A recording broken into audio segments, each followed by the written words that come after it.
Good afternoon and happy Halloween. It is actually October 31st, Halloween day. I'm Dom. I am Jamie. And this is the cutting room floor. Of course, it's Halloween. So why wouldn't we cover a horror movie, something classic?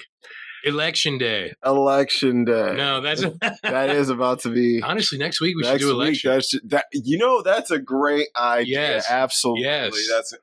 I know we'll be like a week out, but it'll still be great. Yeah, it's cool. I could probably fucking do that movie from memory, honestly. Why? We were talking about it last week, I think, anyway, weren't we? He said, I asked God why he broke my leg. Anywho, so, yeah, election, guys. We'll look out for that. But today we getting spooky, horrific. Got my satanic-y shirt on. Hit the gym in it. Got a lot of looks today. I don't know if it was from admiration or fear. Maybe they fear how much they admire you. Yeah, they're like, "Wow, I shouldn't like it, but I do." No, I don't know, but it was funny. People were all dressed up though. People were in the spirit today. Had Jasmine and Aladdin as a couples workout, pumping it up.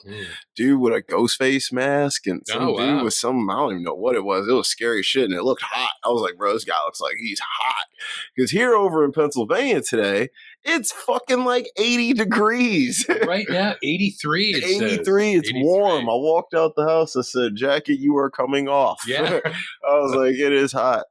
But anywho, on Halloween day, we are going to cover 1987.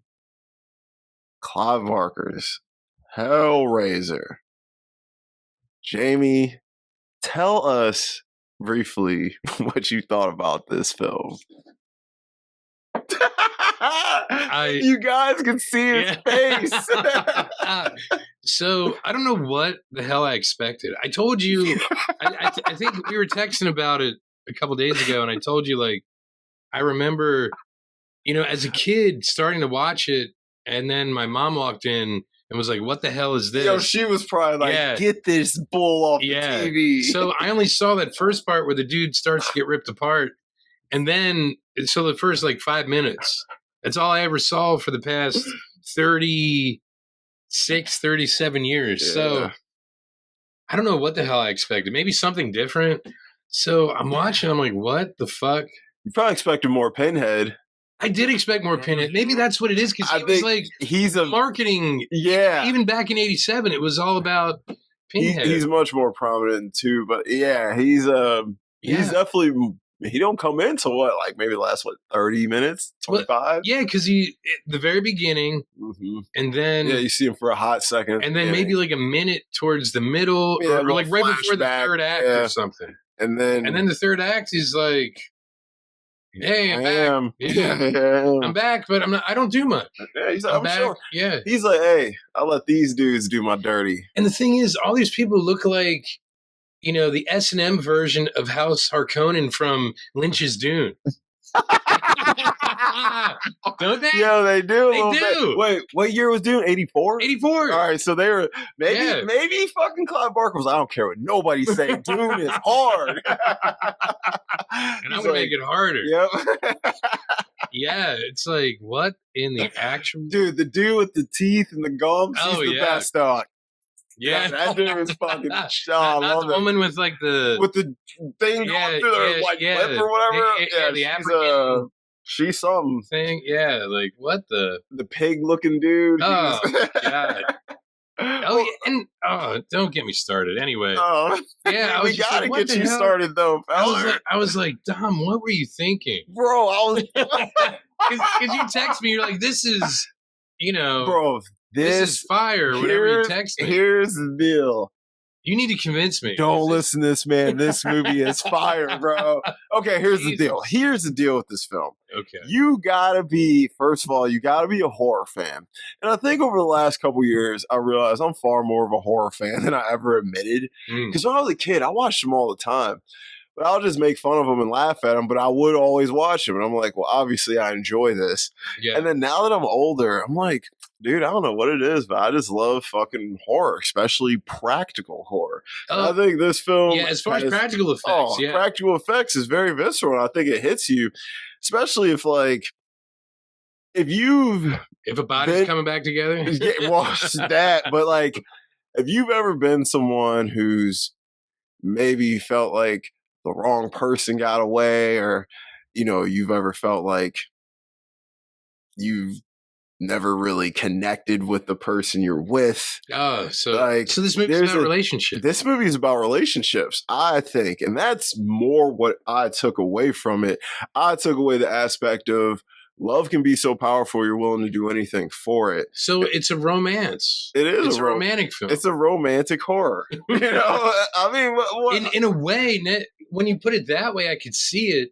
I look at shit weird, bro. Yeah. I didn't look at this as just like, this dude's all creepy and rebuilding himself, and there's weird sex devil god guys. And that woman is like, she's hideous for starters, and two, she was only 31 in that movie. She looked 47. Dude, my recast, I think, is a 60-year-old. Dude, that's what I was like, bro. I was like, I want Cate Blanchett. I was like, oh, she's 50 plus. I was like, wait, but she was younger than this chick. Yeah, like, she was 31. 31. Bro, she's only 67 now. My God. So I was like, bro, because my recast is probably perfect look wise, and actually, she's an amazing actress. But I was like, man, I don't know how old this. That's what I was like, bro. Because I was like, how old was Andrew Robinson, the guy who played Larry? I have no idea. He looked better than she did. Yeah, well, he's obviously like. He's way older. Yeah, Dirty Harry's old as shit. So I'm like, Dirty Harry's what, like 72? 70? Damn. Maybe 71, but I think it was 70. Damn, that movie's old. Yeah. I thought it was like. So even if he was like 20 then, he'd be like 37. Bro, yeah. But he looked older. Everyone looked older. They did look older, but he still looked better than she did. Frank is the only one who looked young. He looked young, yeah. Frank looked young, and then obviously Kirsty, but she was young, so. Yeah. But she still looks good now, her grown up. Yeah. But I was like. I might have the perfect recast for her. Okay, all right, we'll see. I mean, there was a lot of people I was like could play her, but I was like, man, this chick, all these dudes, I'm like, this chick ain't luring me into her house. Yeah. In the fucking woods, about to kill me in the ass, bro. I prefer the floor. What? Yeah. I'm like, you want to fuck on this hardwood floor? Yeah. Nails sticking out and shit. Why not the bed? I prefer the floor. Really? I'm like, really? You know what? I prefer the door. Yeah. Because I'm out of here, fella. I'm out of here, fella. Yeah. How about we just do it in the shower? Yeah, shit. Man, fuck that. I was like, that was one thing that bothered me. I just wouldn't be convinced everyone would be so in love with this woman. Maybe it's her accent, because she has a British accent. Yeah, that wasn't But enough. then again, it was 87. I mean, yeah, you're right. That's what I was like. That I also did say. I was like, in 87, this woman did have a look to her that was, I guess, more desirable than it would be today.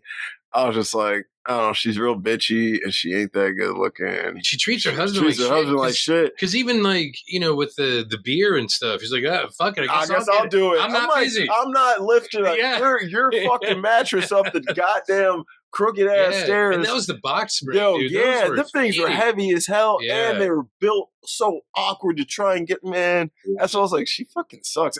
And of course, Kirsty knows. She's like, man, I hate this bitch, bro. This bitch is annoying. And like, being a good daughter, she tried. She tried with Julia. She was like, "I'm trying with you," but yeah. See, that's what I'm like.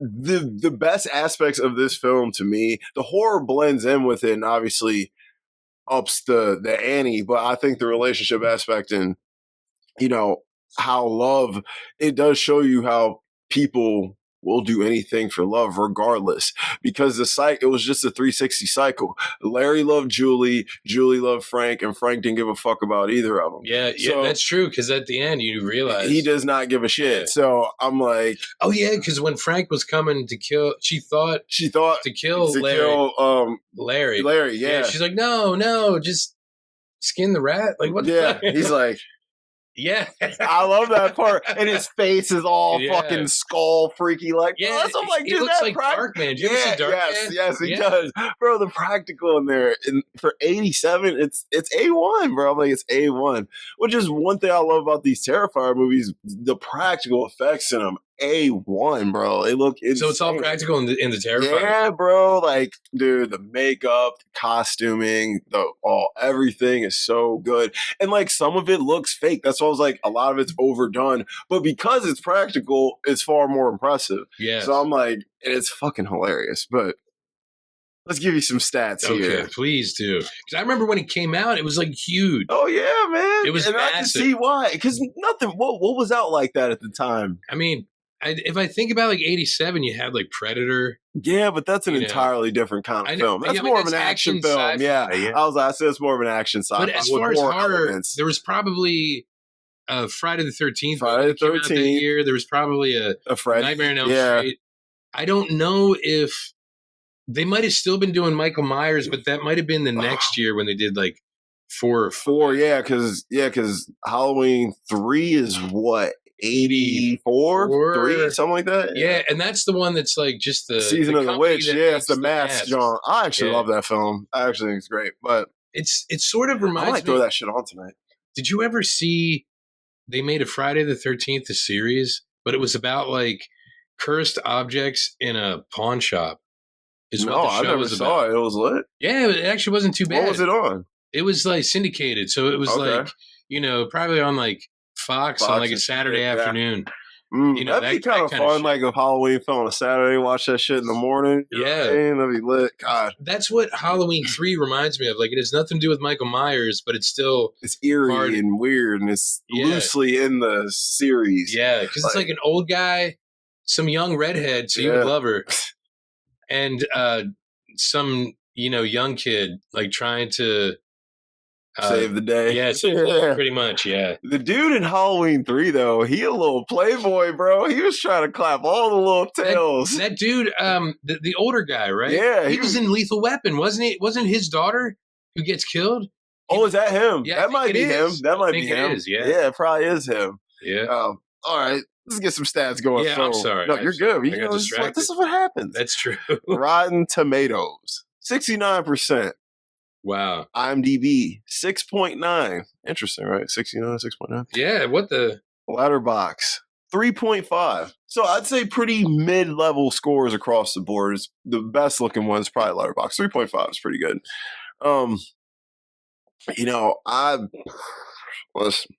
I love this film. It was great. Like I said, though, the satanic stuff and all that shit, I do think that's fun because I think that shit's interesting. Here's this redhead from Friday the 13th series. Bro, she's got like a Heather Graham thing. She kind of does, yeah. Hair, wow. But this would have been like before License to Drive. Yeah, bro. Wow. So maybe they made her look like her. They were like, hey, because of this series. They just look similar in the face a little bit. I like the writer. That chick's cute for sure. Yeah. If I was in the 80s, that would have been right up my alley. Yeah. Well, she was the reason to watch it anyway. Or the old dude. Oh yeah. For sure. Naturally. But this film is like I was saying, it's not the gore, it's not the satanic stuff, all that. I like all that shit. I think it's fun. I think it adds a nice touch to it, and just hold on. Is it really satanic? Because there was so many like Christian. Yeah, I was like, it's reference. Yeah, I was like, because there was references Jesus to both. Statues. Yeah, it's because he basically was saying like, we're angels to some and demons to others. Oh, that's true. You're right. That's what Pinhead said. Yeah, so I'm like, it's like. It's one of those things that goes both ways because it sounds like when Frank's explaining it sounds, I could be wrong, but it sounds like he was saying you get the pleasures of both, and you kind of got to take the good with the bad to get it. Yeah, you know what I mean? Because he says that line to Kirsty. He's like, some things need to be endured, and I'm like, I feel like you gotta take the good with the bad, and I mean it's kind of a balance of life, really, but. So, in the most extreme, I guess, sexual and torturous way. Yeah, I guess because it was a weird like S&M thing. It is. Really. It definitely had some kind of sexual thing to it. Because Frank was an extreme sex addict. Yeah, with all those pictures, with all the chicks she found, and he's So is it more like a? I'm sorry, I'm just analyzing now as we're talking about it. Since I just watched it again. So was his thing like sins of the flesh? Is that why maybe he gets ripped apart? Maybe. Like in the very beginning of the movie, he gets ripped apart. Bro, I don't know shit about the Bible and all that shit. You're an expert there, so you could tell me way more than I can tell you. Obviously, what does Frank say at the end of the film? The shortest line in the Bible. What is it? He says Jesus wept. Jesus wept. Yep. Yeah, Jesus the wept. shortest sentence. That's in the Bible. Okay. Yeah. See, I didn't know that. Or if you want to get your kids to clean the house, say Jesus swept. That way, because Jesu would be like German or something for Jesus. So look, you need to clean. You know why? Jesus swept. Like, it's on where you put the space. You want to be close to him or what? Yeah. Nailed it. Nailed. Chill, bro. You're sick. That's terrible. Oh, it is. So this movie is actually quite simple. Like, it's not going to take us all year to run through it. I think it's far more fun to break down the deeper meanings in it. But so you got a family, okay? Or I wouldn't call it a family. You got a husband and a wife, all right? Yeah. You got Larry and Julia. They moved back to Larry's old, I'm guessing his childhood house. That's what I'm guessing, because his brother Frank. His brother had it, yeah. In the beginning, Frank buys a Rubik's Cube that fucked the ball for Phantasm. Cube.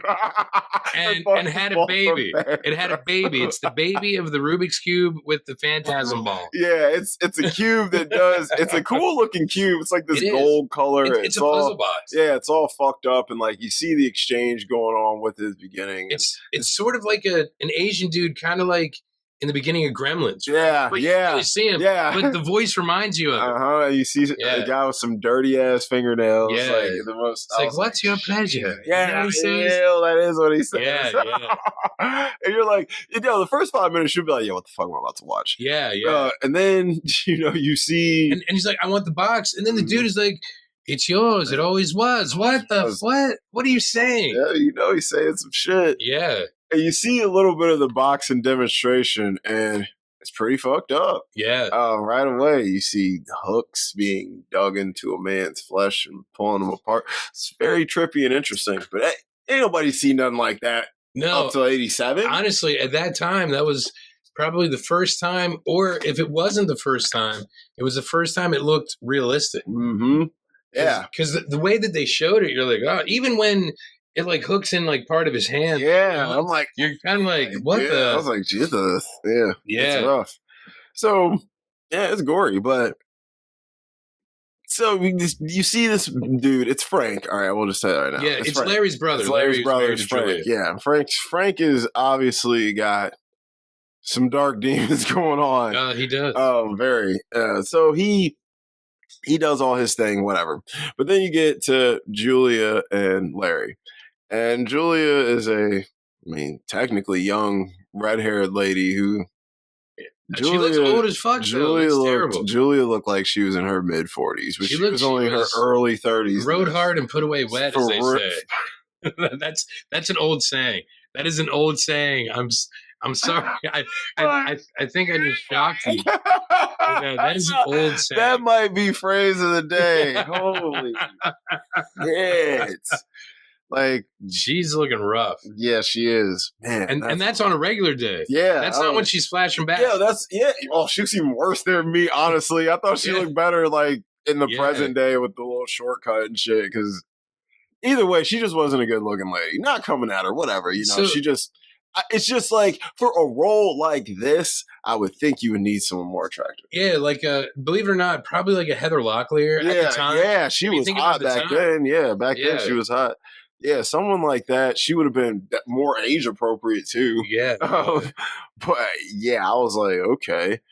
Because I was like, how old is this lady supposed to be? I was like, what's really scary is Heather Locklear now probably looks better. Probably looks better than that chick did then. Yes. You're probably not lying.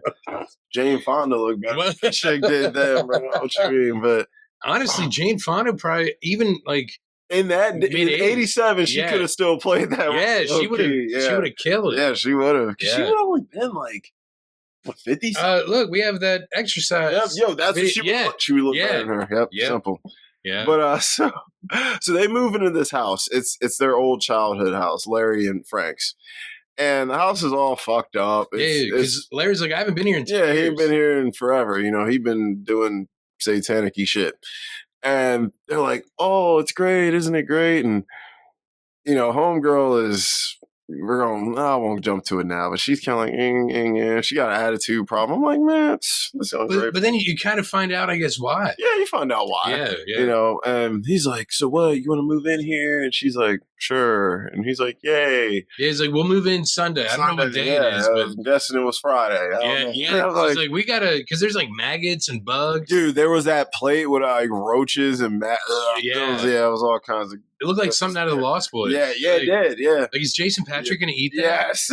I'm surprised he didn't step in. Noodles. Hey, hold on. It's just noodles. Yeah, and rice. Yeah, it's just noodles, Michael. That was the same year as this movie. Yeah, it was. So, yeah, that was another one that was coming out. The Lost Kiefer. Boys. Yeah, Kiefer Sutherland. Kiefer so. Oh, it's Kiefer, not Queefer? Is that what you're saying? Okay. How do you pull Julia Roberts though, for real? That's still. Believe it or not, look, they were in Flatliners together, right? He must have some fucking game. He probably did, because look at who his dad was. His dad was Julie Christie. Yeah, you right. And his dad was in MASH and was Hawkeye. The smoothest dude. Yeah, dude. So maybe the apple didn't fall far from the tree. Yeah, if he learned from his dad, it makes sense. But I'm more convinced Donald was smoother than Kiefer, bro. Oh, probably, yeah. But then how did Lyle Lovett marry her? Dude, he must have some maybe she just likes ugly dudes. Maybe, because it's that thing now. It's like that trend that they said.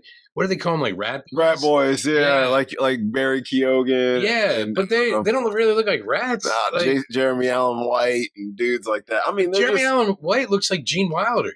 He fucking does. Yeah, he does. He should have played fucking in the Chocolate Factory, bro. If Gene Wilder was jacked, he'd be Jeremy Allen. Yo, that's funny as shit. Right? Yeah, I love him, bro. The Bear is my shit. I love the Bear. But yeah, fucking, I don't know, man. It's just the era of the, like, I won't say ugly. I'll just say awkward or like alternative looking dude. How about we call them swans? Swans are just because they probably were considered the ugly ducklings. And then they grew up and now suddenly they're swans. Yeah, you could be right. Yeah. Anywho, because rat boys just seems like it's kind of a dope phrase though. Like yo, I'm a rat boy. What's good? Yeah, but it's like, ooh, I like it sounds like something out of the 80s. Yeah, it definitely does. I feel like you should wear like a leather jacket. Yeah, it's like a gang. It's a gang movie. A rat boy, right? Yeah. We about to write like an 80s fucking warrior style movie called the Rat Boys. And like that shit would be lit, bro. Like it should be. Yeah, I'm about to write the Rat Boys. Jeremy Allen White's gonna be in it. Yeah. Barry Keoghan's gonna all the Rat Boys in it. Yeah. And they're all gonna play. It'll be like the Outsiders meets the Warriors. That is actually a good idea. That's actually not a bad idea. Yeah, copyright Tom Walker. Yeah. Hey, don't steal my idea. That comes out in the next couple of years when we test. Yeah. Anywho, hey, as soon as this is published, it's your idea, bro. Hey, it's mine. Yeah. Anywho, so this chick is not happy. She don't want to move in this shitty ass house. She don't like Larry's little shitty ass kid. Actually, I like his kid. Yeah, Kirsty's the best character. But she acts. But then again, they're probably close to the same age. She's probably 8 years younger than her, bro. Like, if that. Yeah, because she's definitely supposed to be college-y. Yeah, I was like, definitely supposed to be like probably junior in college, maybe third year. But yeah, and she's obviously old enough to live on her own. So they definitely less than a decade. I'm saying. Yeah. So there's that little rivalry there, like competing for daddy's affection, even though Julie's got all of it. He'll do anything for this woman. Yeah. And because look at him. He's like, I don't know how I pulled her. Which I'm like, but then again, I'm just saying, look at him. Yeah. Look at him compared to Frank. Yes. Frank is way better looking, and he's got the swag, and obviously Frank's more of. Have you ever seen Patrick Swayze's brother? No. Oh, Patrick Swayze's brother is also an actor. Is he? So it's kind of like the difference between Patrick Swayze and his brother. Bro. Yeah. Is it like Ben and Casey?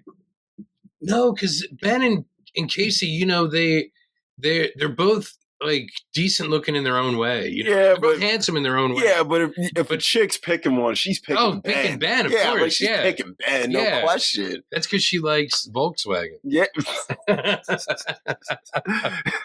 Chill. But she's picking Ben. But so Larry and Julia have a very interesting marriage? They're married, right? Yeah, they're married. married. Yeah, that's right. That's right. Because they got married. That was the whole time. That's when she met Frank. Yeah, because she flashes back to meeting Frank for the wedding. Duh. So yeah, we might as well get into that. So she flashes back and she's going through the things in this house. She's having flashbacks of her meeting Frank, which is Larry's brother. Patrick Swayze's brother.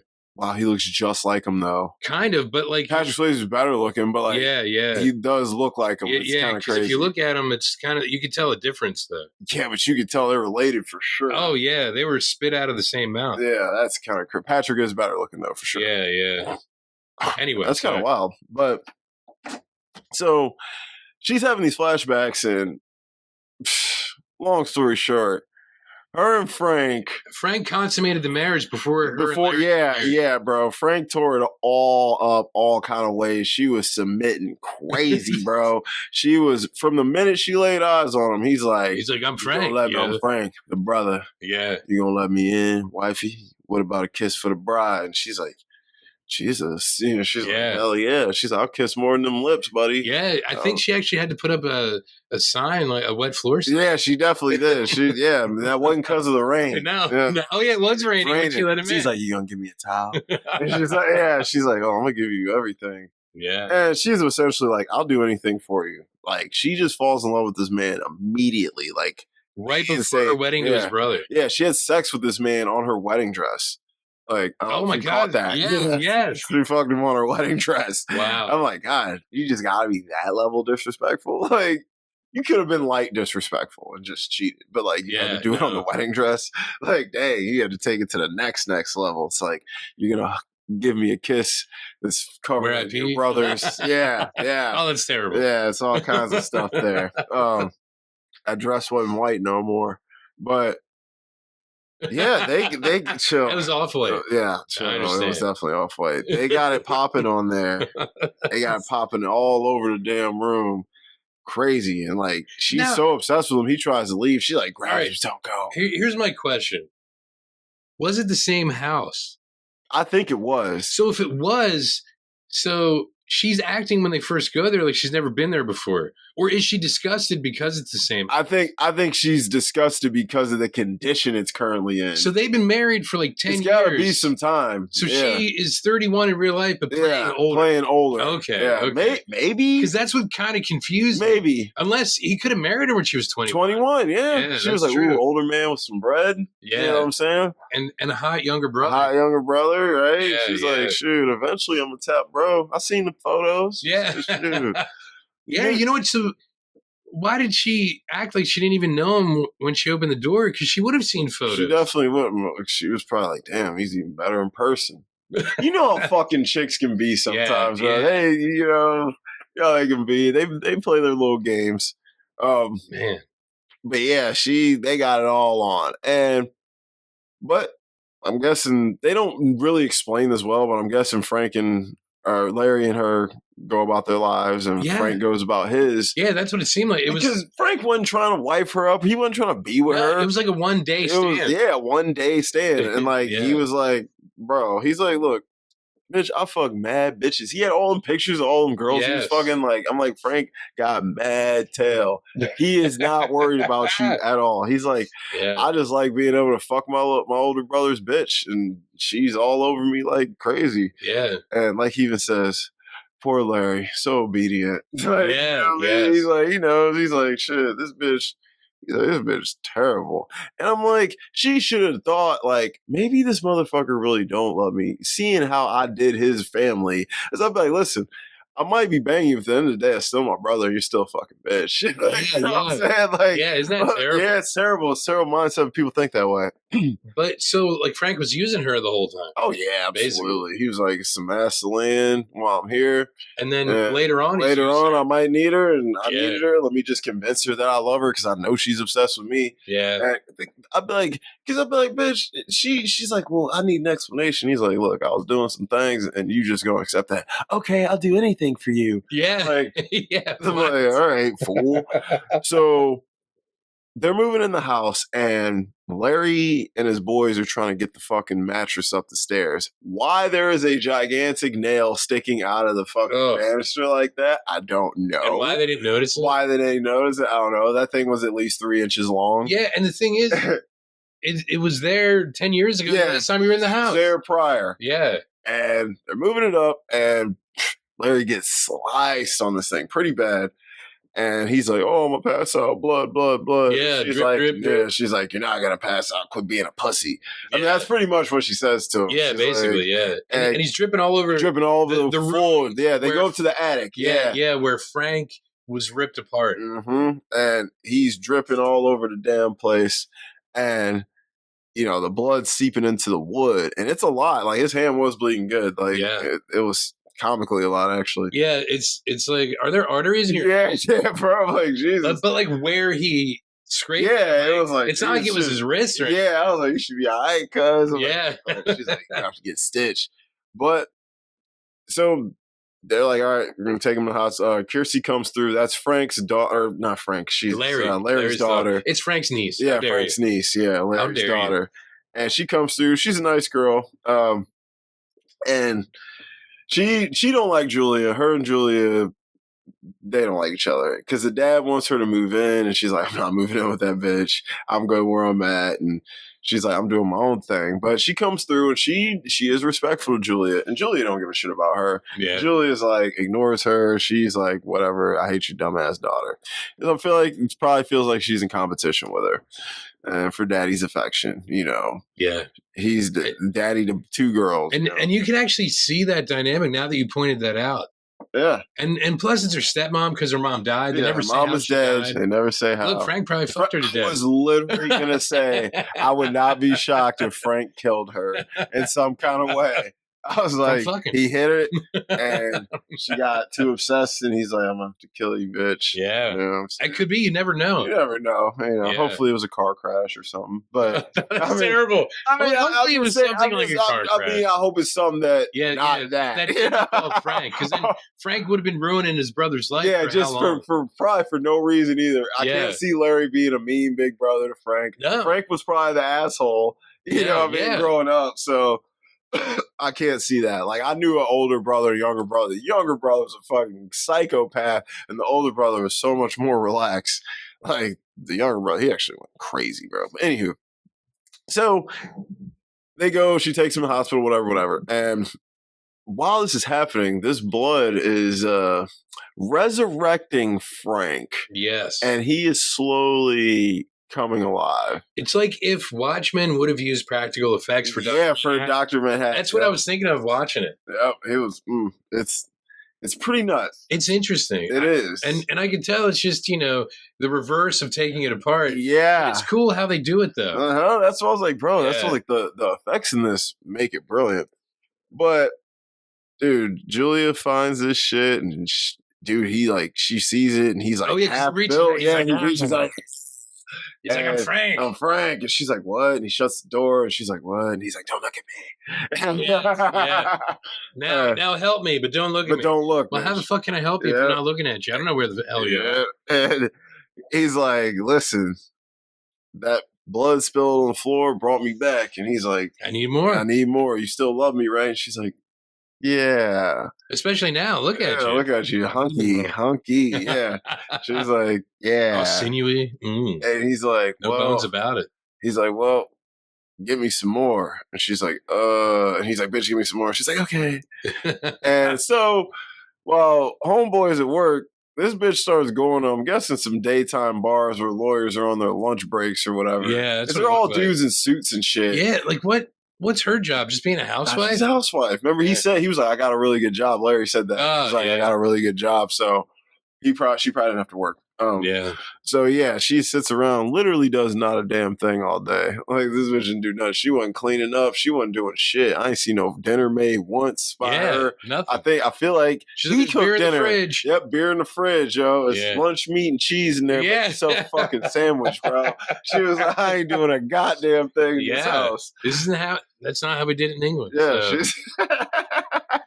so she's bringing dudes back, and bro, she starts murdering these motherfuckers. So I'm like, you have now become a hardened criminal. Yes. In the name of love. They're coming to get Julia. They are, because they're talking about her. They're like, oh shit, she's back. But she became a hardened criminal all for the sake of love. And not love of a being that's right there ready to go.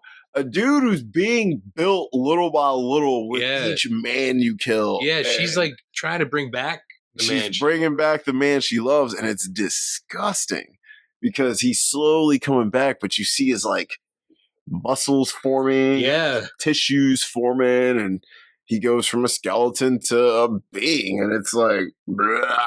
It's gross, but it's cool as shit at the same time. Like you said, it's just done in reverse, but like, it's like the cyber ninja in Metal Gear Solid when he's talking about whatever. He's like muscle and sinew. Yeah. You know, the original Metal Gear Solid for PlayStation. PS1, yes. Oh man, Snakey. Yeah. But yeah, it's gross. It's real gross, but it's cool at the same time. And so how they show it is incredible. Yeah, that's what I was like. It is nuts. And like the part when he smokes a cigarette and he's like, "Oh, I can taste that." He's like, "I feel my nerves." I was like, "God, look at him. He looks insane." Here's what I don't get: like, why at that point was he dressed? Because he's wearing a white shirt. Wearing a white shirt with and he's bleeding all over this white shirt. I said that, so I actually had that nitpick. So I was like, "Why do you dress before he was done?" You know, I was like I'm just gonna wear a tuxedo. Those were two of my nitpicks right there. I was like, why is he half dressed, is like half built and then dressed still? I'm like, just be naked, dude. It's forever. Like, just wait. Yeah, just wait, bro. I'm like ruining your gear already. And yeah, that and the nail were like two of my main nitpicks. I was like, why is this nail just there? I'm like, I would have been hammered that in or pulled that bitch out. Yeah, one or the other, because it obviously had served no purpose. Yeah, no other purpose. Than to cut cut somebody. Yeah, I'm like, come on, we could have did that a little better.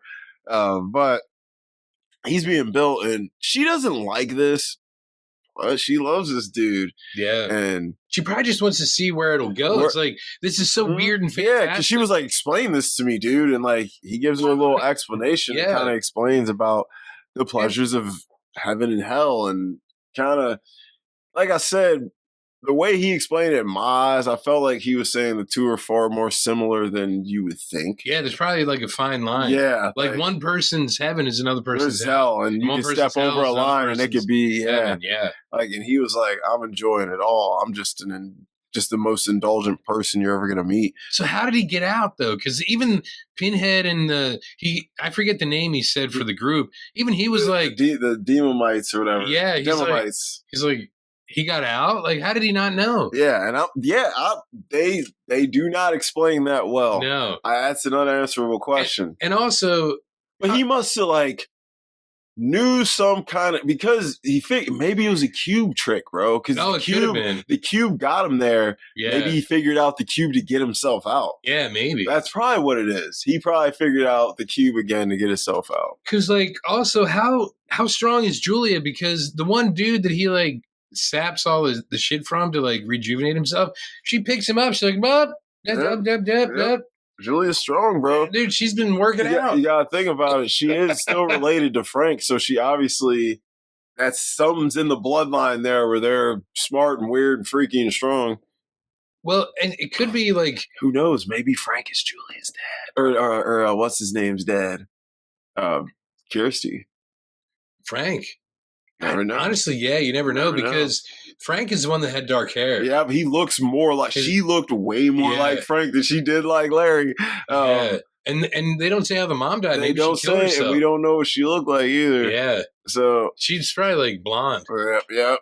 And like his dad has brown hair, mom has blonde hair, and she has dark hair like Frank. And he's saying, "Come to daddy." I don't know. But I don't know. I don't know. We're reading too much into it, but it's just fun to think about. Yeah, that is interesting because that would be a different kind of family dynamic. Yeah, hell yeah. And then it's like, Anyway, I'm sorry. Keep going. You're good. It'd be wild, but so he's getting built up, man. He's like getting real close, and they're starting to get affectionate a little bit. He's like, "Touch me, I want to feel you," and like, but she's a little grossed out. But when she touches him and like looks into his eyes, she kind of is like, "Yo, it's you." Yeah, and she kind of falls back in love, man. Like, and she's willing to do the shit for him. And bro, she's bringing these dudes back, and it's kind of fucked up. But all in the meantime. And then Christy sees her. Yes, I was about to say, I was like, all in the meantime, yeah. Kirsty starts dating this dude who's really ugly. And he was weird looking, bro. I was like, how'd he pull her? I was like, she was all like, ooh, he's cute. And he did that weird trick with the cigarette where he like puts it in his mouth while it's lit and pops it out. I was like, what the fuck? I was like, it's kind of cool, but that's trippy at the same time. But so he was like, the dude was like, they were talking and she was having all these nightmares and feeling weird. And that's right. And so, she did have that nightmare. Yeah. Where there's like a baby screaming. Yeah, bro. And she uncovers like that bloody corpse. Yes. There was all like, and her and her dad have lunch and they have a conversation about how Julie's acting weird as fuck. And he's like, she don't want to leave the house. And he's like, I don't know what to do with this bitch, kiddo. Yeah. And she's like, well, Dad, I've been having some weird ass, freaky ass dreams. And so they're both kind of airing out their issues they got in their lives at the moment. But Kirsty's like, well, let me go see what's up with Julia since this bitch don't want to leave the house. And just like you brought up, Kirsty pulls up. She sees this bitch taking some dude in the crib. Yeah. And she's like, see me, I would have shut that down right. Yeah. And I would have ran up on the motherfuckers, bro.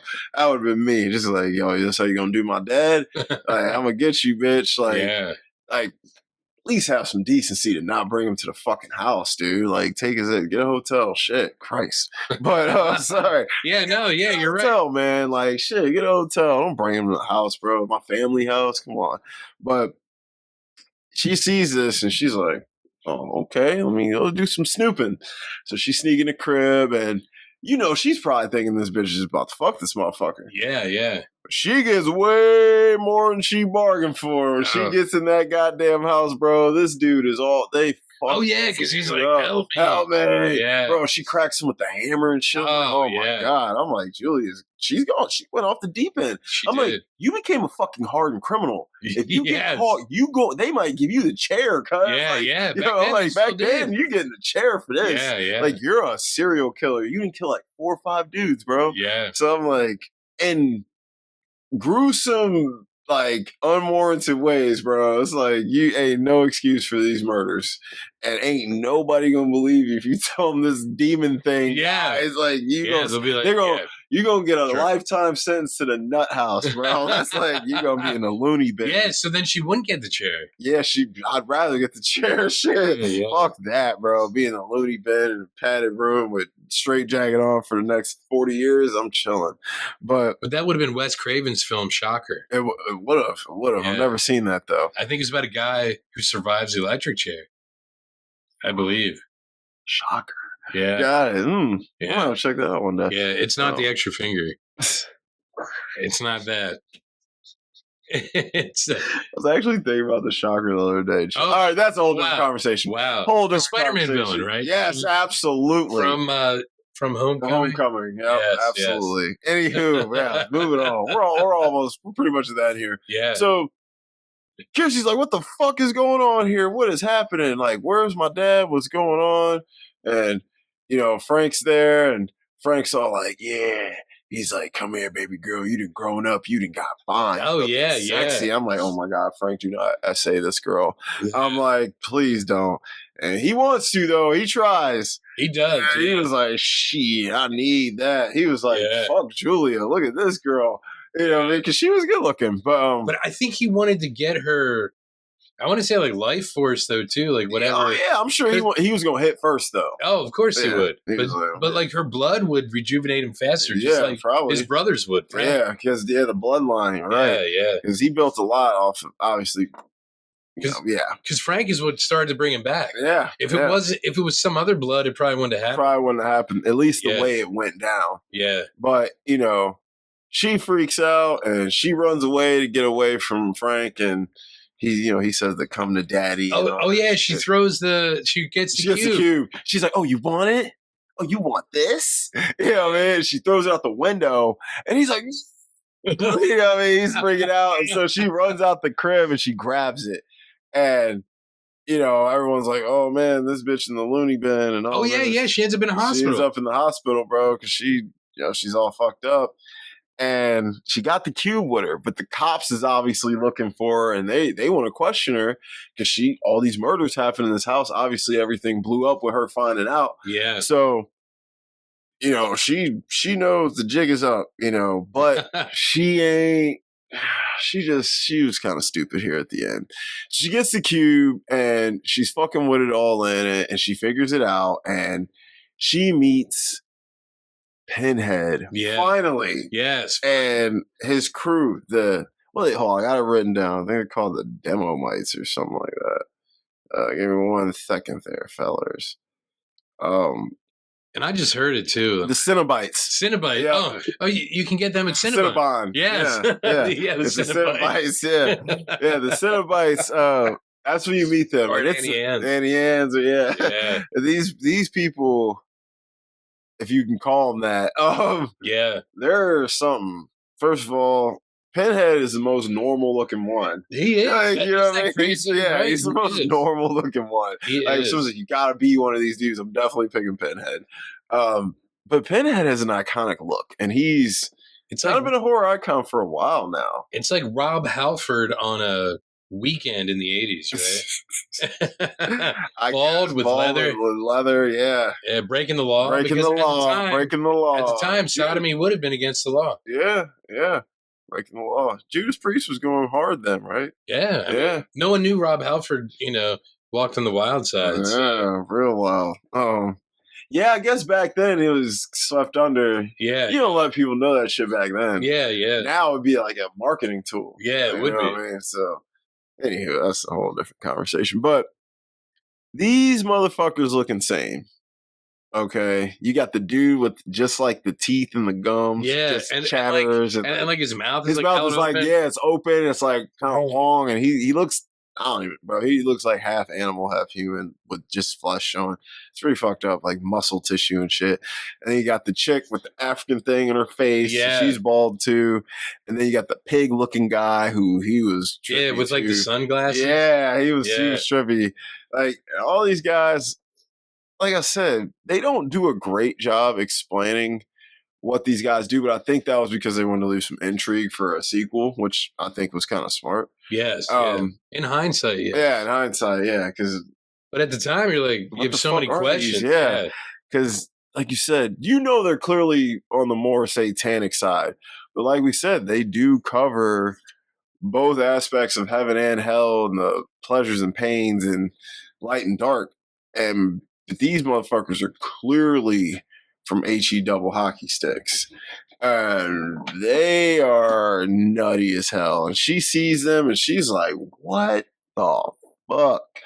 I don't even know what I'd do. I'd be like, y'all look crazy, man. And he's like, listen, ooh, you solved the cube, so you got to come with us. And she's like, whoa, hold on, fella. I didn't want none of that. Yeah. And wait, is this a reward or a punishment? That's what I'm saying. I'm like, damn, man, this is what I get for solving the puzzle? Shit. I would have left this thing down.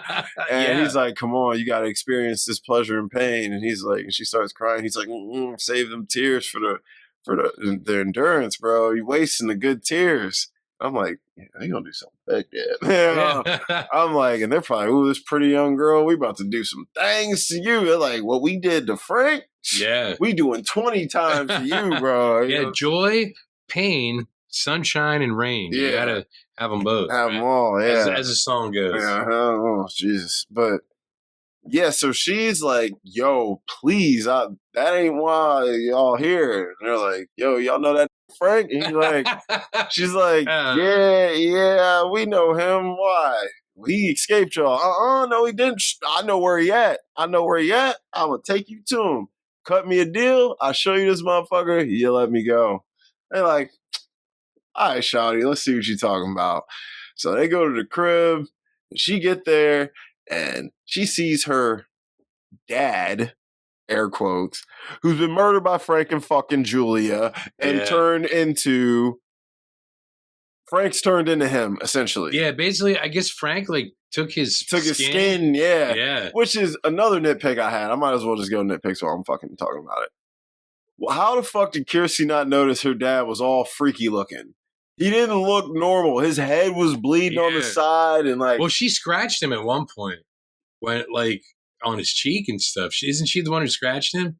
When his like, but she don't know. No, but that's before she. Remember when she thinks he's her dad? oh yeah, remember, yeah. But when she gets there, he's all fucked up. So he looks like. I'd be like, Dad, what the fuck happened to you? He's talking all different. He's acting different. I'd be like, this is not my dad. I'd be like, this is not how my father talks.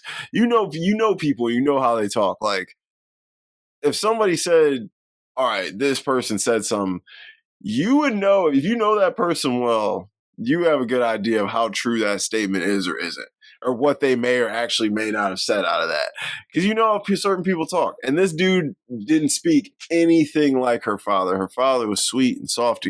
This dude was talking all crazy. Yeah. He was all deep voice and sensual like. And her dad's like, hi, sweetheart, how you doing? Yeah, I'm like, this ain't even the same dude. And Julia looking all crazy. I'm like, you looking crazy too, bitch. I'm like, what the hell is going on in here? Some weird, freaky, murderous sex stuff going on up in here. I'm like, Dad, you into some new shit?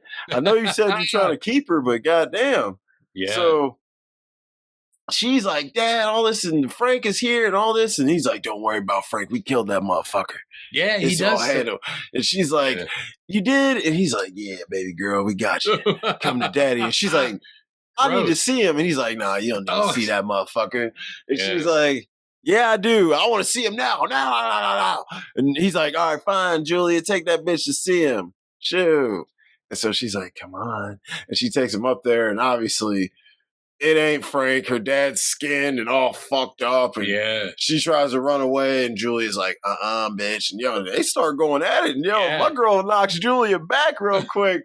But Julia does catch her, grabs her, and Frank runs up on her.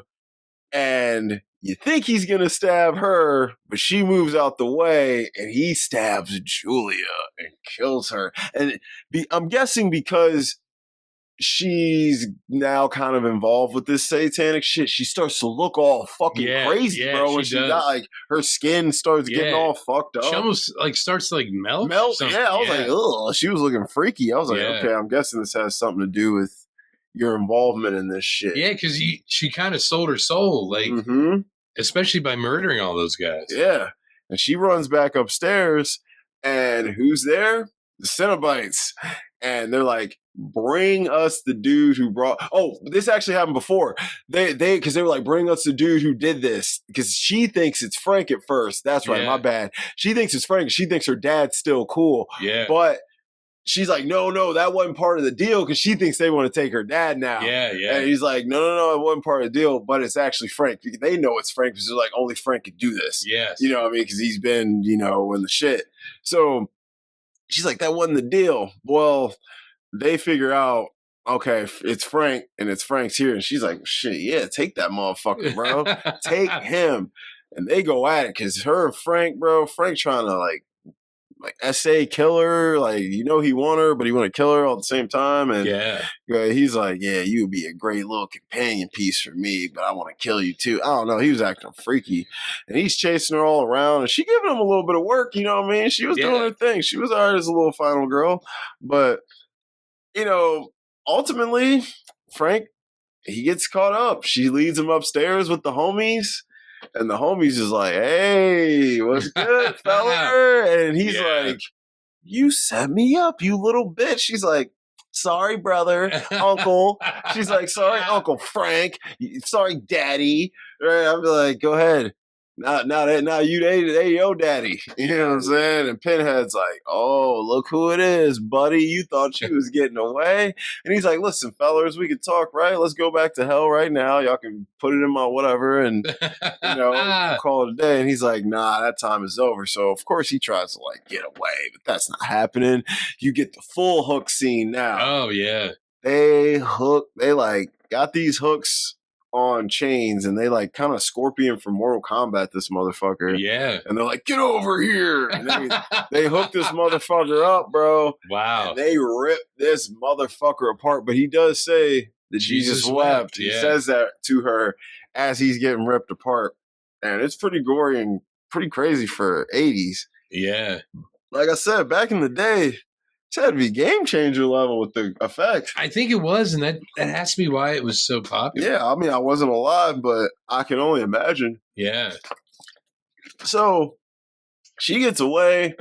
She runs away. She's like, all right, we all good, cool. And she meets up with homeboy, who I thought was gonna die the whole fucking. Oh God, her boyfriend. Yeah, I thought. Yeah. Because now the house is like falling apart. Yeah, because the Satan people have fucked it up. Yeah, and she's like, cool, we out of here. And but she takes the box. cube. Yeah, it's like cube, she takes the cube, and to be continued, essentially.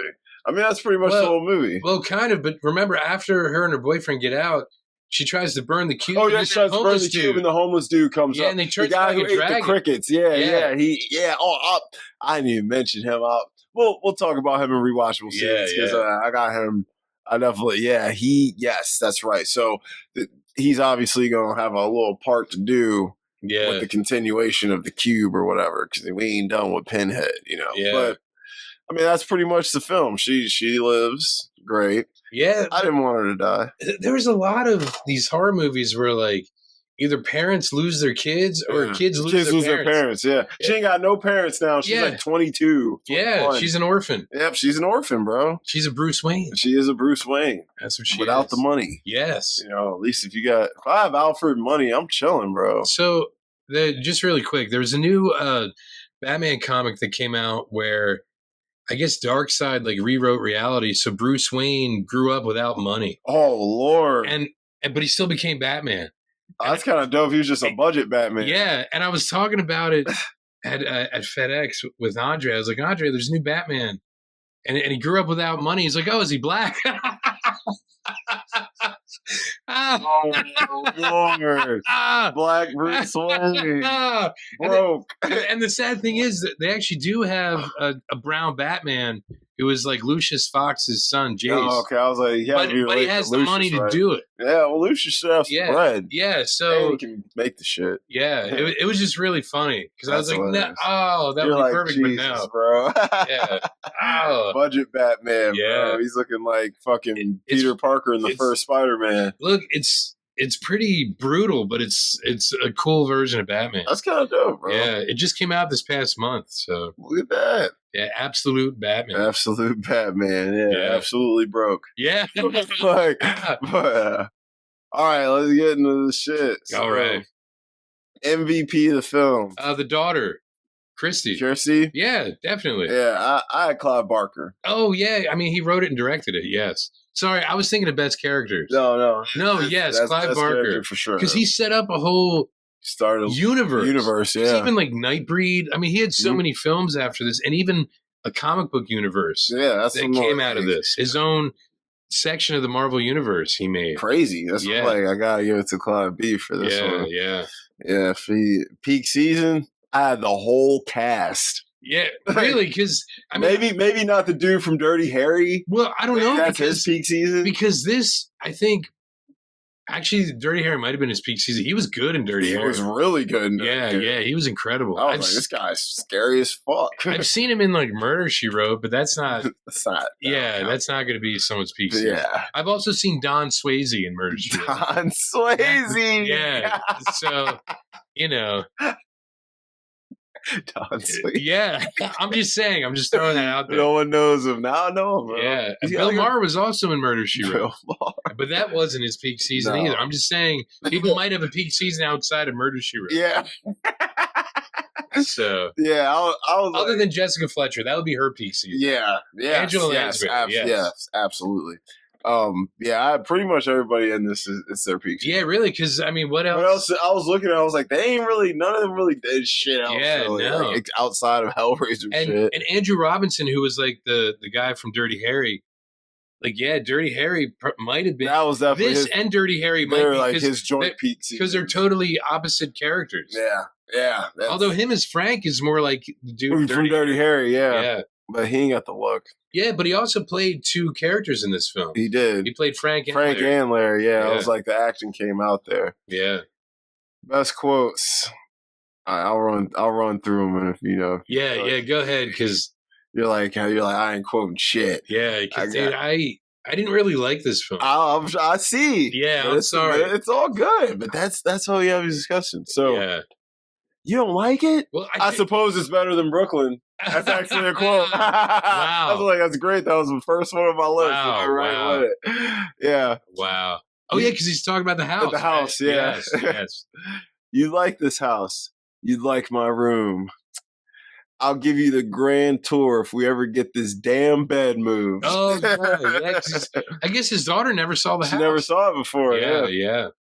That's your daughter? Yeah. She's got her mother's looks. Her mother's dead. Yeah. Oh. That's why she's so thin. Yeah.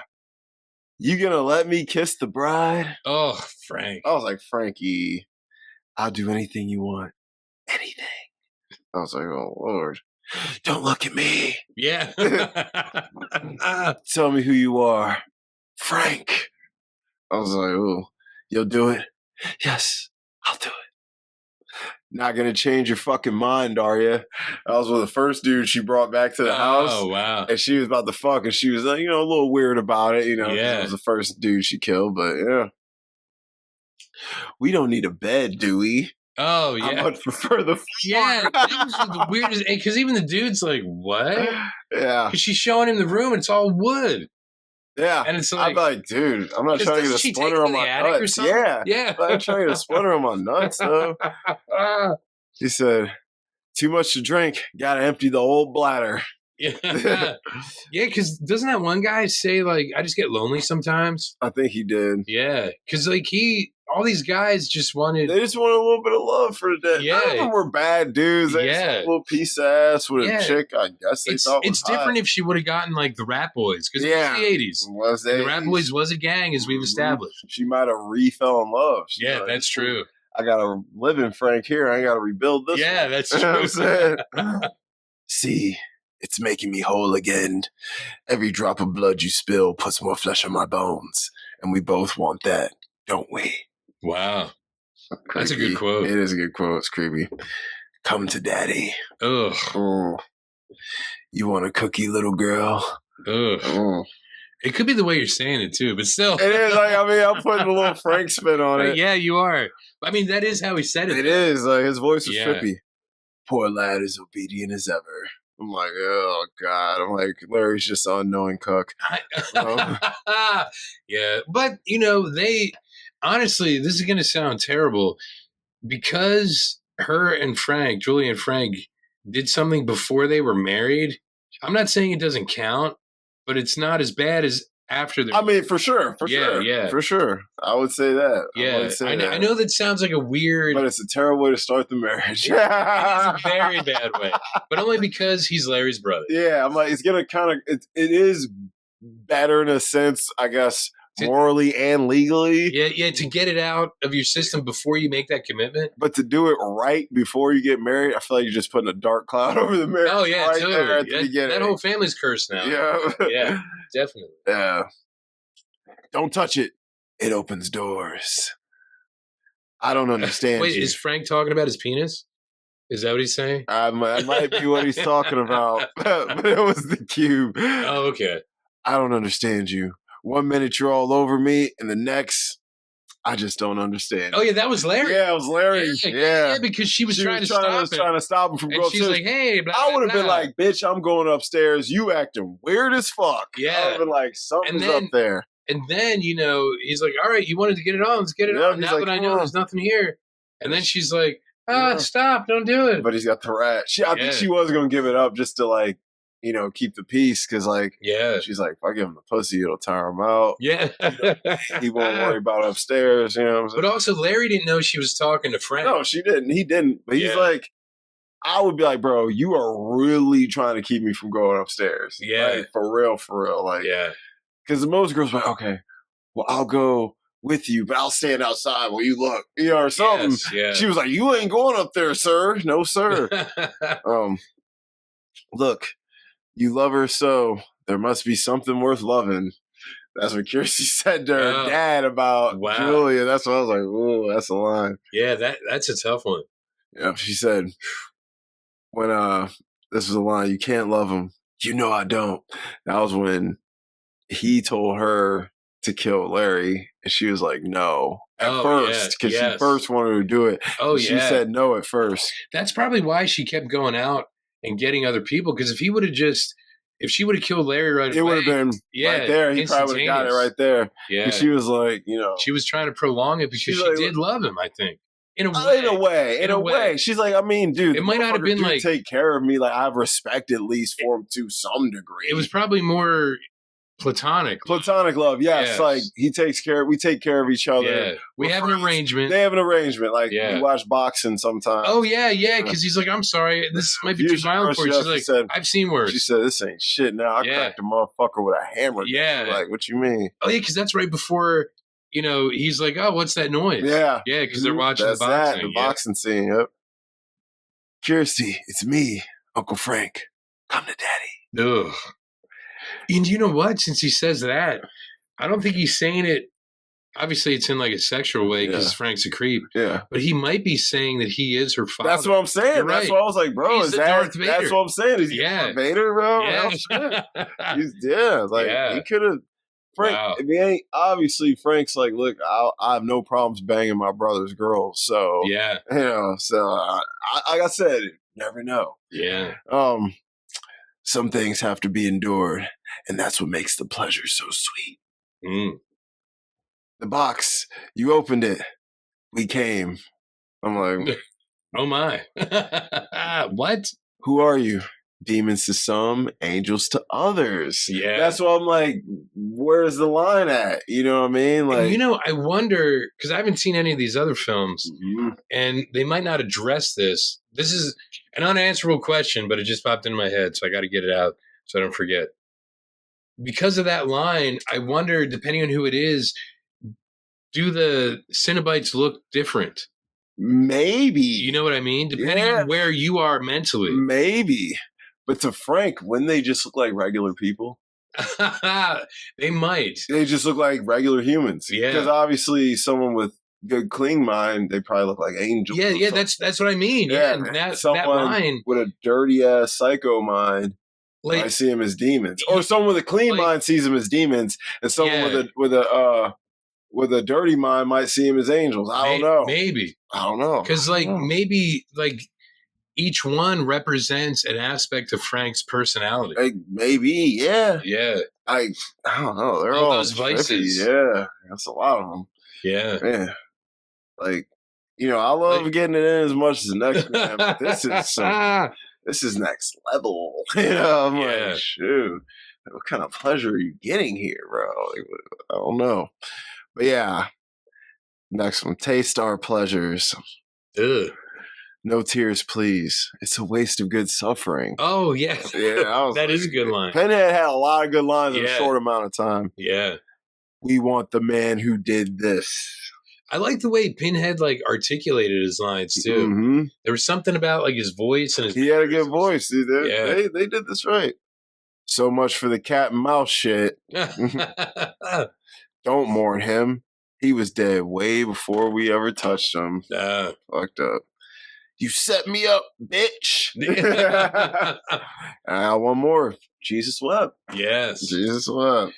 And those are probably the best lines in the film anyway. Because I think back, all the other stuff is just filler. It's filler. Yeah. I'm like, it's all whatever shit. 80s horror lines, you know what I mean? Yeah. What age is the best? I had the practical effects. Honestly, you know what? Yeah. It starts in the beginning when the hooks. But then when Pinhead is in the room and he's putting Frank's face back together, that still doesn't look bad. Dude, that's what I was like. Yeah. I'm like, in 2024... this movie's going on 40 years old. I'm like, this shit looks fire to me still. Yeah. I mean, I watch new shit, old shit, whatever. All right, what stage is the worst? To me, the idea...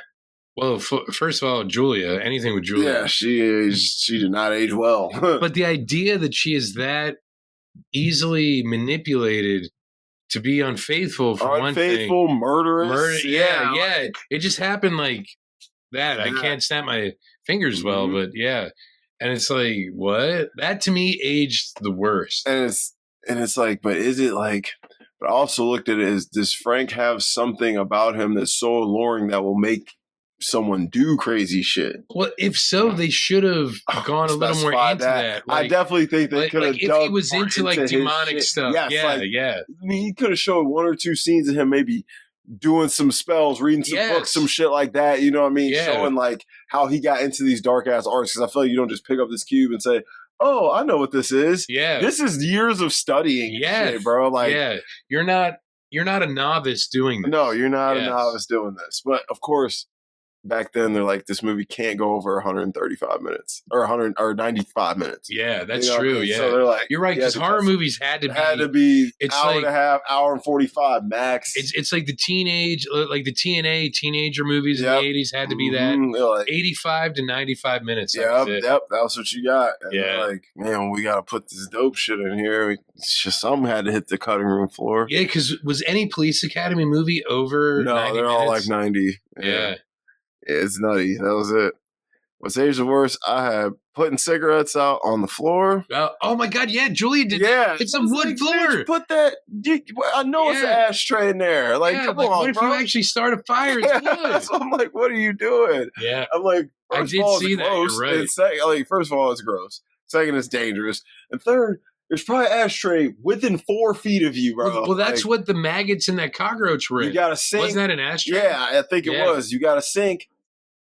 Pour the water, let it put out the cigarette, and put it in the trash, bro. Yeah. She was just like, and walked away, walked smooth away. Yes. I'm like, you know that. Because she knew Larry would clean it up. Yep. She's like, Larry, you're right. And maybe that's what the scene was about. Yep. Showing how she just has no fucking respect. Yeah. For Larry at all, for his house, for his nothing. Another brandy when you're feeling sick. She's like, I'm feeling sick. You think you can get me some brandy? When did that stop? When did that stop becoming a thing? I don't know, but that's an old thing. I see that movies from the 30s. Because isn't that what like those Saint Bernards had in their? And they're the dogs, that carried the medicine. The barrel. Yeah, the barrel. Yeah, I'm like, I'm like, so many people. I watched so many old movies where they're like, "Oh, I'm not feeling well. Give me a glass of brandy." I'm like, that shit's gonna make me feel worse. I'm like, what the hell? So now the song "Brandy" that was featured in Guardians Volume 2 from the '70s by Looking Glass, when he says, "Brandy, you're a fine girl. What a good wife you would be. But my love, my lover, my lady is the sea." Since the sea is personified in that, is he talking about a drink, not a woman? Maybe. You know, because for some reason, I didn't think about it until just now. But like, what if it's like, it's either alcoholism or the ocean? Yeah, maybe. Yeah. He might be drunk. Yeah. He was drunk back in the day. But I don't know when it stopped. Maybe... Well, after 1987. Yeah, I was like, maybe in 90, yeah. Maybe people saw this movie and are like, we're not doing brandy anymore. Brandy, bro. They're like, yo, you know what? Like, we got some new shit. It's called Pepto-Bismol. Yeah, Pepto-Bismol. All right. And then I had one more. Banging your husband's brother. Yes. Can't say that age. Yeah. Great. And honestly, believe it or not, like this type of thing, have you ever seen Outlander? It's a really terrible show. I think it's a terrible show. I know I haven't seen it, but it sounds familiar. It's about a woman from like the 50s and 60s who like goes back in time like 200 years, has a relationship with another dude, comes back, is pregnant, and you know, and it's like her husband in what then would be the future in the show. It's like, you're treating him like shit. He didn't do anything. He's been looking for you for like however long. Yeah. You're the one that had the affair. He's mad you found a dude you like more and you're taking it out on him. Yeah, and then she keeps going back in time to this other dude. Stay there, bitch. Yeah, I think she eventually does. Just stay there. But it's like, I think this kind of informed stories like that. Like, oh, this is, like you said, it's kind of romantic what these people will do for love, even though it's horrific. Yeah. And I think some of these stories are tainted because of that point of view, like what people will do for love. And it's terrible. It's crazy. So I think that has aged poorly. Yeah, I'm agreeing with you. Yeah, I'm like, I think it's. Yeah, it's still stories. It's always gonna age poorly. Yeah, like, that's never. And infidelity is. Yeah, infidelity is never. Yeah. It's never gonna age well. High infidelity. Film where I was like, I have never wanted to see two people leave their partners to be together is A Brief Encounter by David Lean, 1945? Oh, 7? You are a David Lean fan. A huge David Lean fan. Oh, he made me want two people cheating to be together. So I was like, they were just so made for each other. I'm like, dude, this is just one of those instances where they found the right person way too late in life. Yeah. And I was like, such a good movie. And you ever seen that? Brief Encounter? I never have. So and I love David Lean's style. Yeah, you might have to watch. Because look, I've seen Bridge on the River Kwai. Amazing. I've seen Dr. Zhivago. I've seen Dr. Zhivago. He's incredible. And I've seen parts of Lawrence of Arabia. We need to get the rest. I mean, it is 4 hours, but we need to get the rest. It's just split it too, Dr. bro. Zhivago, man. Just cut it at the intermission and watch it. Dr. Zhivago, my God. Dude, Omar Sharif, bro. Yes. Beast mode. And JC, bro. Beast mode, bro. And Alec Guinness. Yo. He's all, bro. Him and Bridge on the River Kwai. Yeah. He is incredible in that movie. He's just. Alec Guinness has always been good. Yeah. He's just too nice. Yeah. I have to honestly think that Star Wars wouldn't have been what it was without him, because none of the actors took it serious until he made them. Yeah, that's true. And he, to say he added an air of integrity to it is probably an understatement. Him and James Earl Jones doing Darth Vader's voice are actually what elevated Star Wars. Yeah, because any other voice wouldn't have worked. It wouldn't have. Because like coming out of the first movie, everybody's like, Darth Vader, who's this cool villain? And then, this old guy was awesome. Of course, you're intrigued by the smuggler and the big ass carpet. Oh yeah, but it's walking carpet. That's Princess Leia's Bush. Yes, yes, naturally. But it seemed like Luke and Leia were the most boring characters in the film. Yeah, but like as a kid, they're the ones I loved. Yeah, see, it's only as I got older that I liked the other characters. Like I loved Obi-Wan when I got older, not when I was a kid. You understand them more as you see, as a kid, I always rooted for villains. So always a Darth Vader guy. Always a Darth Vader guy. I was a Darth Maul guy. Yeah. So, that's always me. But anywho, most rewatchable scenes. I got you. Well, I'd say obviously the body coming back together. Hell yeah. Definitely. When they try and take the mattress up the stairs. Yeah. Oh yeah. With the beer, it's in the fridge. Oh, why don't I fucking get it? I'm not doing a damn thing. Yeah. Sitting on my ass, not sweating through my fucking clothes, trying to get your bed up these stairs. And that's when I think Larry is starting to break. Oh yeah. Really, as far as the relationship absolutely, because like you said, it comes out when he tells his daughter everything. Yeah. I had when she fucks Frank in the flashback on top of her wedding dress. Oh yeah, I didn't even notice the wedding dress. Dude, that thing is sick. Right? I was like, because I noticed it when I first watched it, and then when I was watching it again yesterday, I was like, yep, that's definitely her wedding dress. When Frank starts coming back to life, yeah. When Kirsty has the dream with the feathers, oh yeah, trippy. When Julia brings back the first victim. When the guy comes to the pet store and eats the crickets. Oh, yeah. He was like, I was like, and Kirsty was hard because she's like, man, get the fuck out of here. I'm like, you know what, dude? Yeah. You do whatever you need to do because there is something. And she's new. She even says she's like, I don't know, this is my. I'm walking out. Here. I'll go work at the fish store across the street. Fuck that. You know what I mean? Like that young lady, she could have got a job working anywhere. I'm not working here. This motherfucker's coming eating goddamn crickets. Took him out the fucking cage, bro. Look at my face. Psycho. When Frank is explaining the cue. Yeah.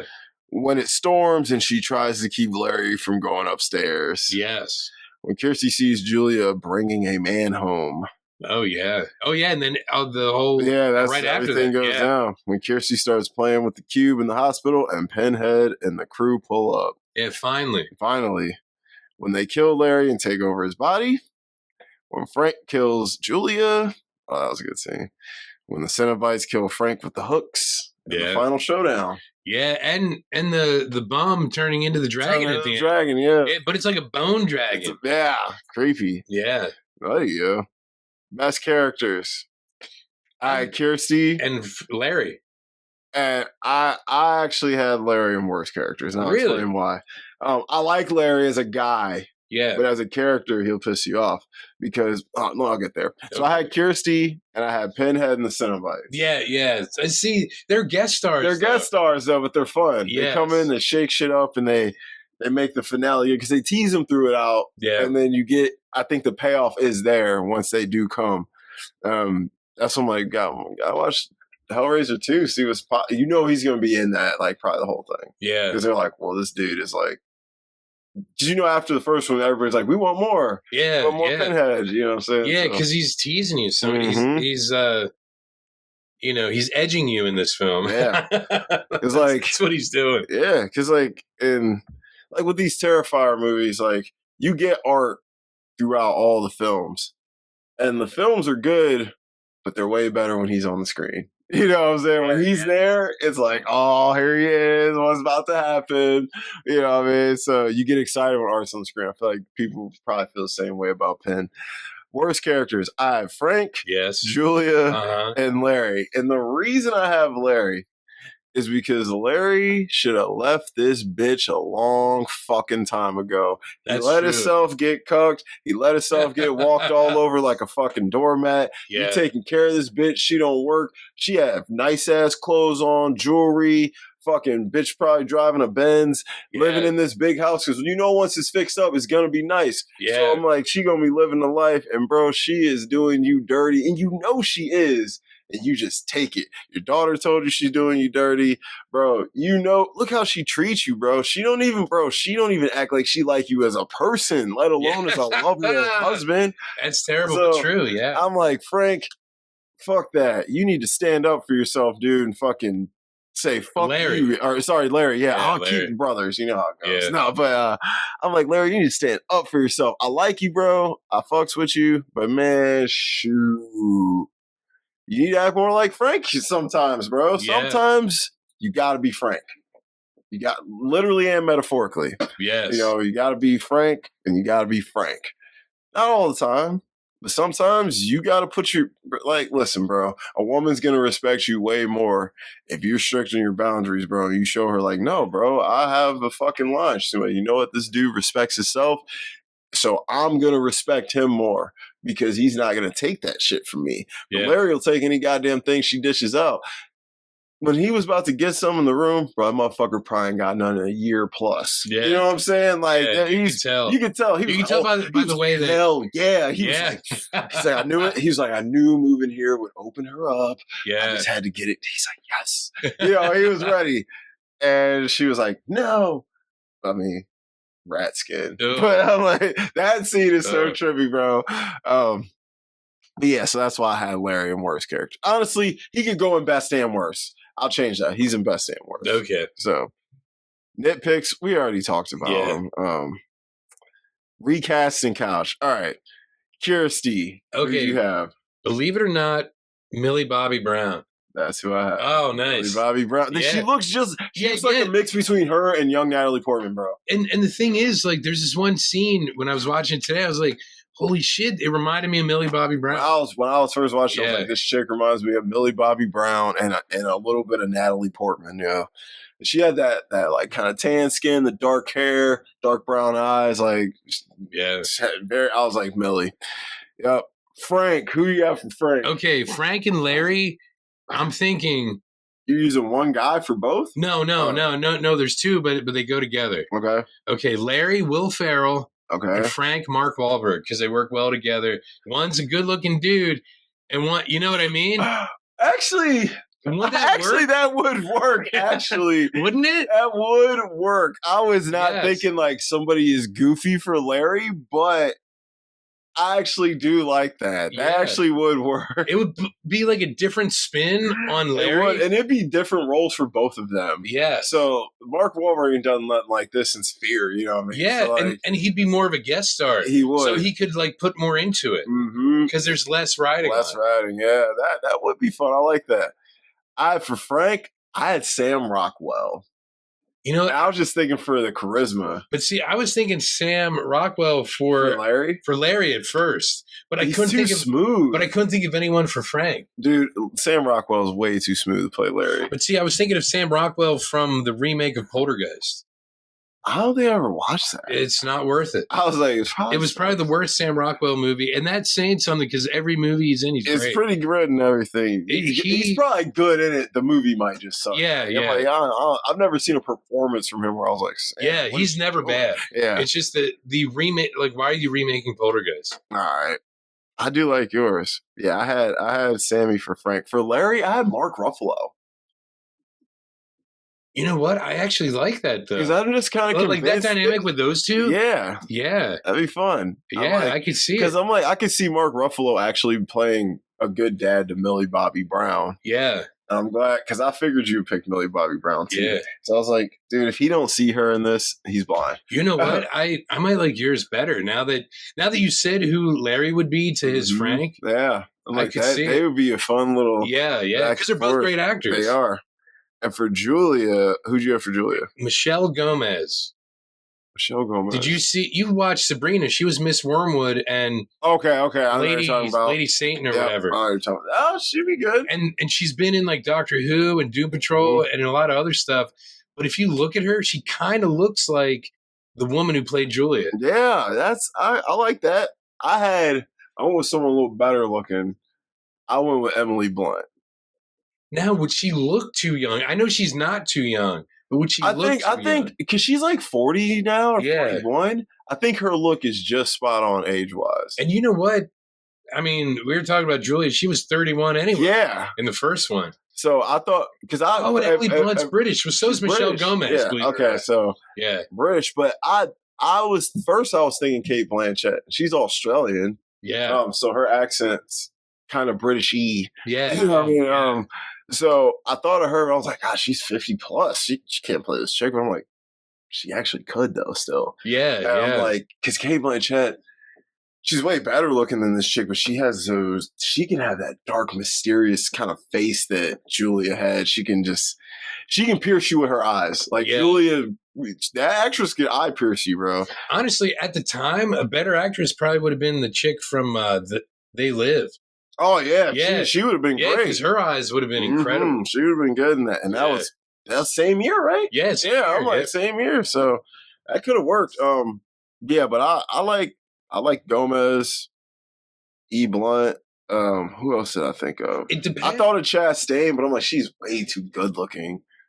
I was like, she can't be that good looking. But it'd be more convincing, though. Maybe. Why everybody loves this woman so much. Yeah. Because I was thinking of a hot redhead. I'm like, Jessica Chastain now looks younger than that chick did, and Jessica Chastain's like 47. It's insane. That's depressing. You know who could play her? My girl, Bryce Dallas. You know what? That might, and her and Sam Rockwell already. Oh yeah, actually, that might have to be the move, bro. Yeah, Sam. That'd be a good fucking cast. Sam, Mark, Bryce, Millie. Yeah, and then who for Pinhead? I was thinking, believe it or not, it might sound. I got somebody weird, and now I'm looking at him like it's so weird. I was thinking Bill Skarsgård. Dude, I thought about him too, but I was like, is he too young? Well, Pinhead, right? Yeah, I mean, he's going to be in makeup. He's going to be in makeup. That was the first person I thought of. Yeah, I was like, is he too young? I was like, but he is the go-to guy right now for makeup. Yeah. Yeah. So, I mean, I actually like that. I had somebody. Doug Jones. He's like the king of prosthetics. Yeah. We're definitely going with yours. I don't like mine. I had somebody older because I was thinking somebody older. But I'm like, just for his... Because I was just thinking like Edward Scissorhands. So I want Johnny fucking Depp.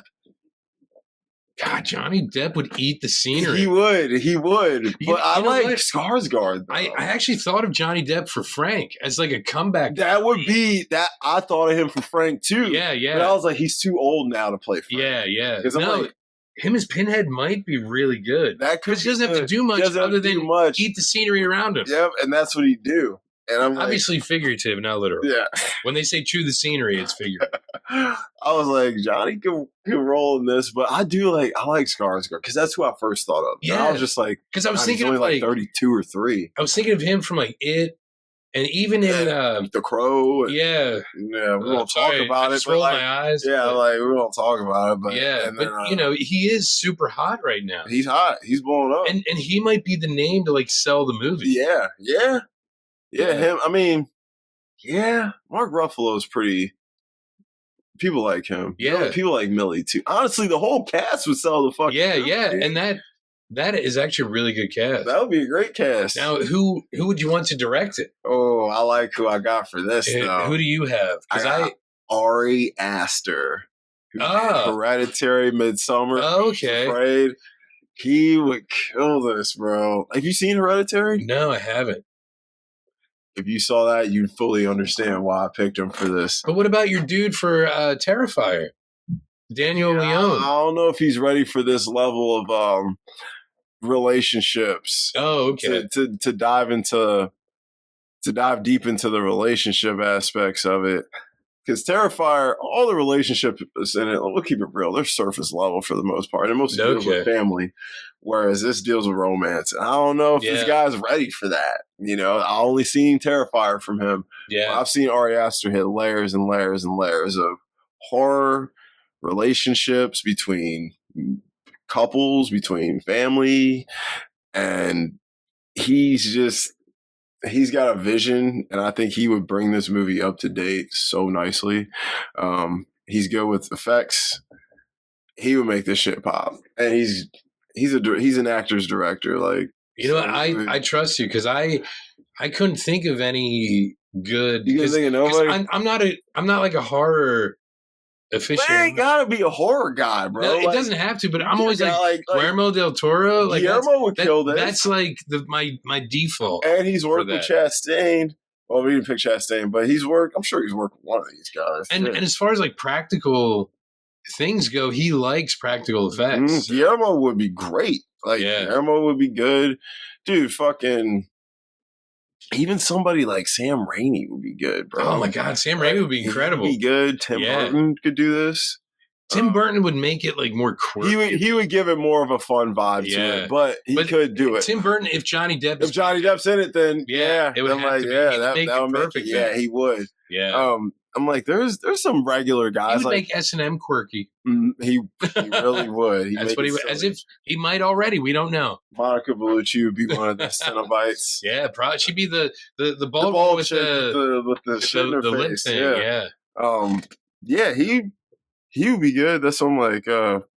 Guillermo would actually be great for this. Helena Bonham Carter could be Julia. She could be Julia. Julia's gonna be too hot then. Yeah, but no, if it's bright, she's gonna be too. Yeah. Listen, anybody's gonna be better than.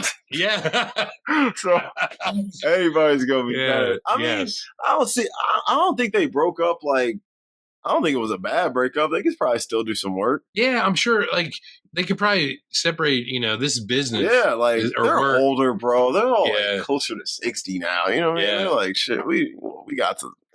We're all rich, you know what I'm saying? Yeah, like, who cares? Shit, Ingmar Bergman, he fucked like 70% of his leads, and they all still work together after he dumped them. Wow. Yeah. Bro, literally, you watch an Ingmar movie and there's a hot chick in it, he probably fucked her. That maid in that one that I was watching? Petra. Yeah. How do you know? Yes, he fucked her. They dated for a while. Wow. Yeah, he hit that. Wow. Yeah, Liv Ullmann, he was hitting that too. What a fine redhead. But yeah, Ingmar, he was hitting all them baddies, bro. I'm like, damn, Ingmar. Can't lie, you kind of the man, bro. I'm like, kind of the man. Not because you hit him, because you hit him and y'all still made great magic after you told him it was over. Yeah. I'm like, but they all knew, like, bro, he might be a dick or whatever, but this motherfucker is keeping me paid. He's making great movies, like making history. So, you know, that's what I'm like, there's all these directors and stuff. People are like, oh, he's hard to work for, but you didn't do 6 of his movies. Yeah. You know what I mean? Yeah. So he could have been that tough. It could have been that bad, bro. If it was that bad, you would not work with him again. So, all right. So we going with Pinhead, Bill or Johnny? I think Bill, because he might have more longevity. Yeah. If it would spawn as many films. Yeah. So Bill, you gotta go with the slightly younger. Yeah. And you can have him forever. Yeah. Yeah. Ari Aster. Let's do it.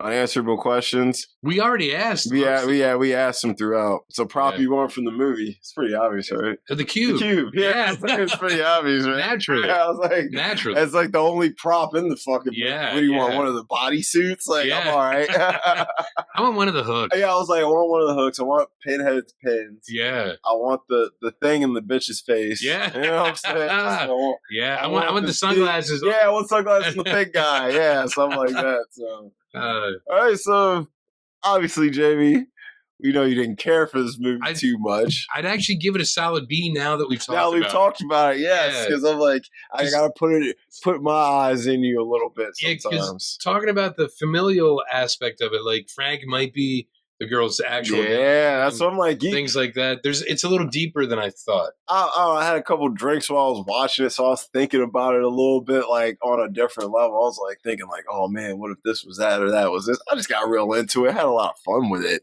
Yeah. I'm gonna give it though. I gotta give it an A- because just because one any movie that glues me in like this, and I'm just like, I have to know how this ends. I have to see what happens. And I was stuck on the screen, dude. And I was just like, this shit is insanely trippy, but super cool. I was intrigued by it. It was a short, fun watch. And Clive Barker reinvented horror. He really did. I'm like that. It's an iconic film. It spawned an iconic horror character. I mean, I think it definitely has its place not only in horror history but movie history. So.